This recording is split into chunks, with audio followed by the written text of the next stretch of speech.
Bobby, my co-founder, and I had 2 failed projects before we started working on Snapchat.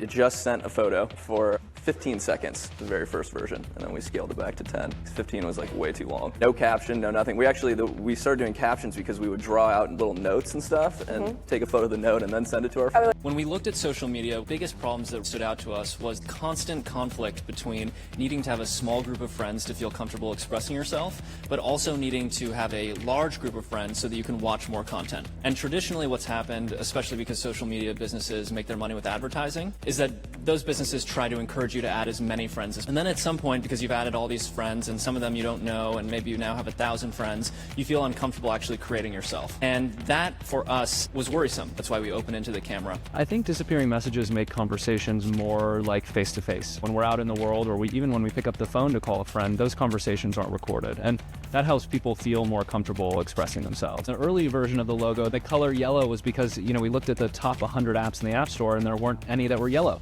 I think one of the challenges was that in many ways Snapchat was late as a smartphone app. Whether it was Facebook, Instagram, Twitter, all these apps came before Snapchat, and they all had a chance to grow their audience before Snapchat was ever invented. And we really created Snapchat because we wanted something different that wasn't social media, that didn't have the permanence and the public likes and comments and all of those sorts of things, but was really a way for people to stay close with their friends and family. I can remember early investors we spoke to saying, wow, that's just a little too close to some of these really big competitors. And of course, I think Snapchat was also misunderstood because people were so used to traditional social media that it was hard to understand why people might be interested in visual messaging. One early Christmas, this was around the time that Facebook at the time launched their first real copycat. It was called Poke, and it came out in the App Store, and there was 4 of us working in my dad's house at that time, and we were like, what's going to happen? And miraculously, that Christmas, as everyone got their first iPhones, Snapchat rose to the top of the app charts. I'm asked one question most often. Why didn't you sell your business? It doesn't even make money. It's a fad. You could be on a boat right now.